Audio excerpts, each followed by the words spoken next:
अगर आपके वालिदैन ने, देखें एक बात मैं आपको बताऊं, अगर वालिदैन ने आपको अपनाइयत नहीं दी,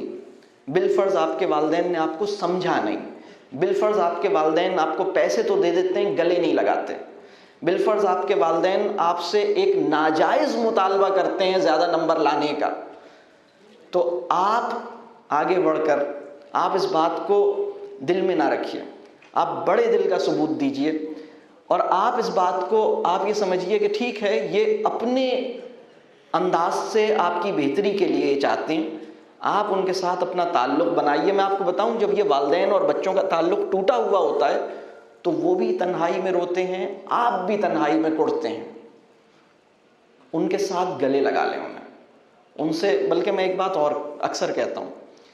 मेरे पास बहुत सारे लोग आते हैं अपने प्रॉब्लम्स लेकर और मैं देखता हूँ कि या तो उनके वालिदैन ने उन्हें माफ़ नहीं किया है या इन्होंने अपने वालिदैन को माफ़ नहीं किया। मैं आपसे अर्ज़ करूं कि आप ये काम कर लें, एक दफ़ा ज़िंदगी में कम से कम हमें ये दुआ ज़रूर करनी चाहिए, चाहे हमारे वालिदैन ने जो भी किया है, ये दुआ ज़रूर करनी चाहिए कि या अल्लाह, मेरे वालिदैन ने मेरी तालीम और तरबियत के लिए जो भी कोशिशें की, उसमें जो भी कमी कोताही थी, रब्बे करीम उन्हें माफ़ कर दीजिए।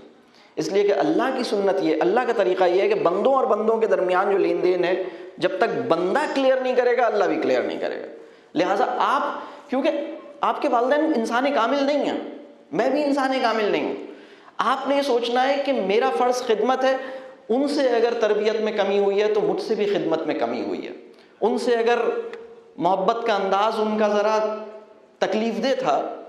तो मेरा भी इताअत का अंदाज़ तकलीफ़ दे था। तो वो अपने हिस्से के काम में अगर कुछ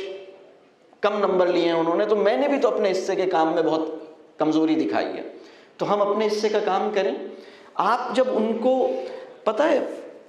आप इसको एक चैलेंज के तौर पे लीजिए कि वो अब्बा जिनकी सारी ज़िंदगी गुस्से से मैं डरता रहा, take it as a challenge case, take it as a challenge. अल्लाह करे कि हमारे वतन में MBA का कोई फाइनल ईयर प्रोजेक्ट ये हो कि अपने अब्बा को मनाओ और इस तरह मनाओ कि उनके साथ कोई पूरा दिन इकट्ठे गुजार सको। अपनी माँ को मना लो, अपने बाप को मना लो। ऐसा कोई असाइनमेंट हमारी एजुकेशन हमें दे नहीं पा रही। अगर आपके वालिद साहब के साथ आपका ताल्लुक़ कमज़ोर है और उनका गुस्सा, उनका खौफ, आपकी साइकोलॉजिकल कॉम्प्लिकेशंस, आपके साथ कुछ नफ्सियाती चैलेंज आपको कर चुका है, आप एक चैलेंज के तौर पर जाइए, आप उनका दिल जीतने की कोशिश कीजिए, आप कोई बैरियर दूर कीजिए। इंशाअल्लाह ताला जब आप अपने टूटे हुए ताल्लुक़ को रिपेयर कर लेंगे तो आप मजबूत महसूस करेंगे, आप अच्छा महसूस करेंगे। खुशी का बहुत बड़ा दरवाज़ा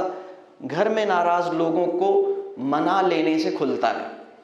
और खुशी का सबसे बड़ा दरवाज़ा घर में जो 4 आदमी रहते हैं उनके साथ कुट्टी करने से बंद हो जाता है।